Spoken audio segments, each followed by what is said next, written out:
Salam saudara-saudaraku yang dikasihi Tuhan, dimanapun saudara berada, kiranya damai dan sukacita Allah melimpah atas hidup kita semua. Sebelum mendengarkan firman Tuhan, mari berdoa. Ya Tuhan, kami bersyukur atas kasih setiamu dalam hidup kami. Saat ini kami mau mendengarkan firman-Mu lagi. Kiranya Roh Kudus-Mu menolong agar kami pun dapat memahaminya. Demi nama Tuhan Yesus, amin. Firman Tuhan dari Injil Yohanes 4 ayat 5-10.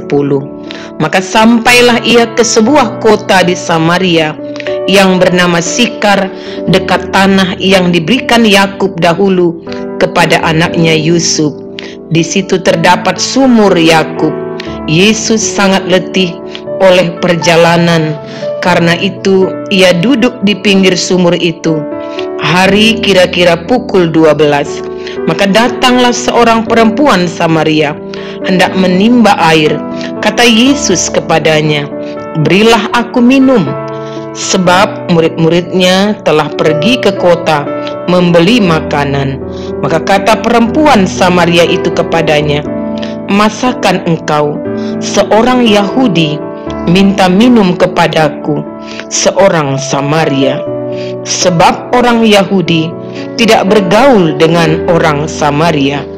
Jawab Yesus kepadanya, "Jikalau engkau tahu tentang karunia Allah, dan siapakah dia yang berkata kepadamu, 'Berilah aku minum,' niscaya engkau telah meminta kepadanya, dan ia telah memberikan kepadamu air hidup." Adapun tema kita, Yesus memperbaharui tatanan kehidupan. Saudara-saudaraku, nas yang menjadi renungan kita adalah bagian dari perikop pasal 4 ayat 1-42, di mana disaksikan lewat Injil ini kisah perjumpaan perempuan Samaria dengan Yesus.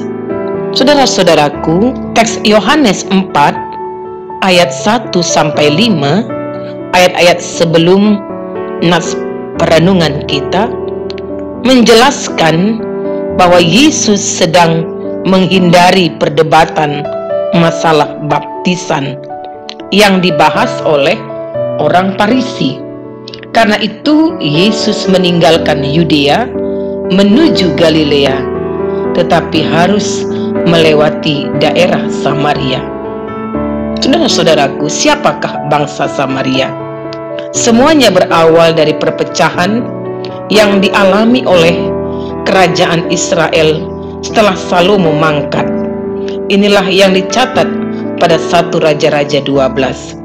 Perpecahan itu terjadi sekitar tahun 930 sebelum Masehi. Ibu kota Israel Utara adalah Samaria. Daerah kekuasaannya meliputi 10 suku Israel. Pusat peribadatan mereka di Gunung Gerizim. Mereka disebut Israel atau Samaria. Sedangkan ibu kota Israel Selatan adalah Yerusalem. Pusat peribadatan mereka di Gunung Moria, Yerusalem. Wilayah kerajaannya meliputi daerah suku Yehuda dan Benyamin saja. Mereka disebut orang Yehuda atau Yahudi. Pertentangan antara orang Samaria dan Yahudi semakin hari semakin tajam, padahal mereka sama-sama keturunan Abraham, Ishak, dan Yakub. Saudara-saudaraku yang dikasihi oleh Tuhan kita Yesus Kristus, ketika Yesus pergi ke kota Samaria dan tiba tepatnya di Sikar. Sikar pada zaman Abraham atau Yakub dikenal dengan nama Sikem. Karena itu tempat ini merupakan tempat bersejarah bagi bangsa Israel. Sikem dalam bahasa Aram adalah Sikar. Di Sikar ada sebidang tanah yang telah dibeli oleh Yakub dan diwariskan kepada Yusuf, putra yang paling dikasihinya. Inilah yang tercatat pada Kejadian 48 ayat 22. Ketika Yusuf meninggal di Mesir, tulang-tulangnya dibawa kembali ke Palestina dan dikubur di sana. Pada catatan Yosua 24 ayat 32. Namun di dalam Perjanjian Lama tidak disebutkan tentang keberadaan sumur Yakub yang disikar ini. Menurut beberapa sumber, kedalaman sumur Yakub ini bisa mencapai 30-40 meter, di mana air yang ada di dalamnya bukanlah air yang berasal dari mata air. Sumur ini merupakan tempat penampungan air yang merembes dari daerah di sekitarnya. Yang pasti, sumur itu sangat dalam, sehingga seseorang hanya bisa mendapatkan air jika ia memiliki alat bantu seperti timba. Saudara-saudaraku yang dikasihi oleh Tuhan kita Yesus, dalam teks renungan ini juga kita mendapat informasi bahwa hubungan orang Samaria dan orang Yahudi tidaklah baik. Dalam catatan ayat 9 dikatakan, sebab orang Yahudi tidak bergaul dengan orang Samaria. Beberapa cerita yang menajamkan pemahaman kita betapa buruknya hubungan orang Samaria dengan orang Yahudi. Dari salah satu kisah yang kami angkat adalah menggambarkan kuatnya permusuhan antara orang Samaria dengan orang Yahudi, tersirat di dalam label yang diberi orang Yahudi untuk mengejek orang Samaria dengan menyebut mereka orang Kuti. Kuti adalah nama seorang berkebangsaan Asyur yang tinggal di daerah Samaria. Rabi Yahudi kerap berkata, jangan sampai ada yang makan roti orang Kuti, sebab makan roti orang Kuti sama dengan daging babi. Saudara-saudaraku, bahkan piring yang pernah dipakai orang Samaria, meskipun telah dicuci, tidak boleh dipakai orang Yahudi. Begitulah besarnya permusuhan yang terjadi di antara bangsa yang masih memiliki ikatan darah dari Yakub, leluhur yang sama-sama mereka banggakan.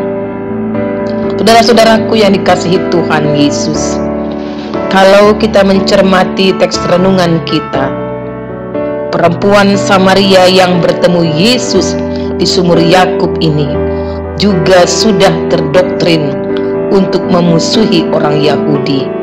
Tetapi tembok permusuhan di dalam dirinya itu tidaklah kuat.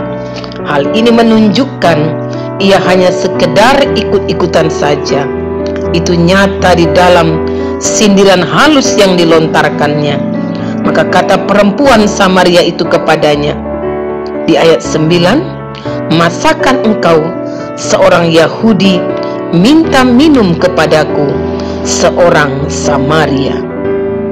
Ketika Yesus menyapa, perempuan Samaria itu tidak langsung berpaling dan menjauh. Ia masih menjawab, walaupun seharusnya ia tidak menjawab sapaan pria Yahudi yang tidak dikenalnya itu. Sikap Yesus yang ramah mampu meruntuhkan tembok permusuhan yang ada. Kemudian perempuan Samaria itu menjadi simpati pada keramahan dan sikap Yesus yang menghargainya. Kenyamanan dalam berkomunikasi tercipta jika kedua belah pihak bisa menumbuhkan rasa saling menghargai. Rasa saling menghargai berfungsi sebagai sebuah magnet yang akan menarik kedua pihak ke arah keterbukaan. Saudara-saudaraku yang dikasihi Tuhan, kalau kita melihat tema di mana dikatakan Yesus memperbaharui tatanan kehidupan, yang kita dapatkan dari teks renungan ini, Yesus tidak lagi alergi untuk memasuki kota Samaria.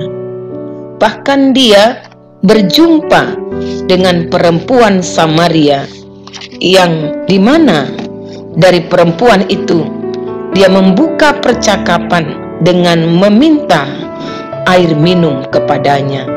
Ini mengatakan bahwa Yesus pun tidak alergi dan menganggap najis perempuan Samaria ini, dan dia juga bersedia memakai peralatan alat minum dari apa yang disuguhkan oleh perempuan Samaria ini.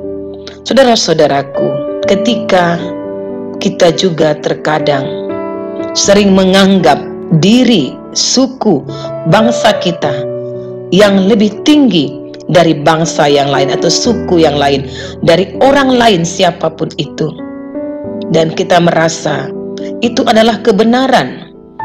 Padahal ketika kita hidup di dalam Tuhan, kita belajar dari sikap Yesus.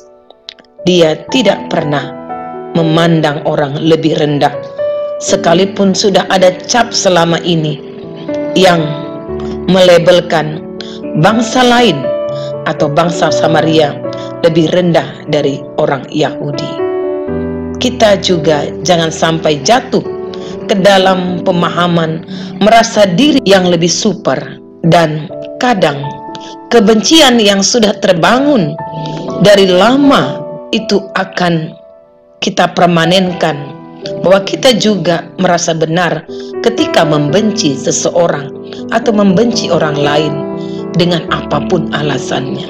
Tapi belajar dari Yesus Sang Pembaharu hidup, bahwa Yesus tidak membenci, tidak membangun permusuhan lebih tinggi, tapi dia membuka hubungan yang baik.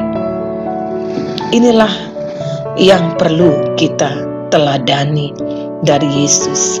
Saudara-saudaraku, Yesus memandang orang Samaria juga adalah orang yang berhak menerima karya keselamatan yang dibawanya. Oleh karena itulah Yesus tidak menghindari kota Samaria. Dia sengaja masuk ke kota Samaria untuk mewartakan berita keselamatan, air kehidupan yang sesungguhnya yang dibawanya sudah datang di Samaria. Saudara-saudaraku, inilah yang perlu kita cermati.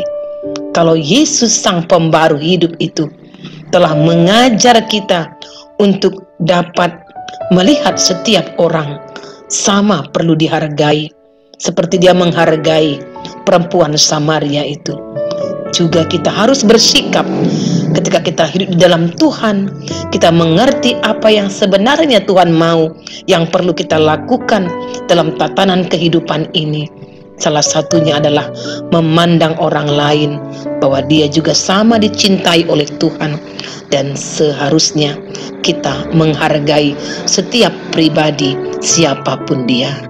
Saudara-saudaraku, Yesus Sang Pembaharu hidup kita telah mengisi kehidupan kita sebagai orang percaya. Biarlah kita juga hidup di dalam roh kehidupan yang boleh membangun kehidupan yang harmonis. Jika saat ini ada hubungan kita yang tidak harmonis dengan siapapun, apakah orang tua, mertua, sahabat, saudara, bahkan rekan kerja, dan kepada suku-suku yang lain, mari memperbaharuinya. Karena kita sudah hidup di dalam Tuhan, bangunlah lebih dulu rasa hormat terhadap setiap pribadi lewat sikap perhatian dan tutur kata kita yang baik. Lihatlah bahwa jembatan pemulihan yang kita rindukan akan terbangun, dan indahnya keharmonisan akan kembali mewarnai hidup kita, karena kita telah hidup dalam tatanan kehidupan yang dirancang oleh Tuhan di dalam Yesus. Bukankah batu yang sangat keras sekalipun akan terkikis oleh air yang lembut? Saudara-saudaraku, saat seseorang membangun tembok permusuhan dalam dirinya, maka sesungguhnya ia tidak akan mampu belajar dari musuhnya, meskipun yang musuhnya katakan adalah jalan keluar yang dibutuhkannya. Permusuhan hanya menulikan telinga dan membutakan mata hati manusia. Jadi inilah yang perlu kita cermati. Hiduplah di dalam pembaharuan Tuhan dari hari ke hari, agar kita pun bisa menata kehidupan kita yang telah rusak, yang mungkin sudah salah, menjadi lebih baik karena kita hidup di dalam Tuhan, Sang Pembaru hidup itu. Mari berdoa. Terima kasih Yesus, Engkau telah melawat kami dengan firman-Mu. Biarlah Kau kuatkan kami untuk menjadi seorang pribadi yang meniru teladan-Mu, yang terbuka terhadap siapapun, yang mengasihi siapapun dan menghargai siapapun. Karena kami tahu semua kami sama dicintai oleh-Mu. Demi nama Yesus, amin. Shalom saudara-saudaraku, Tuhan Yesus memberkati.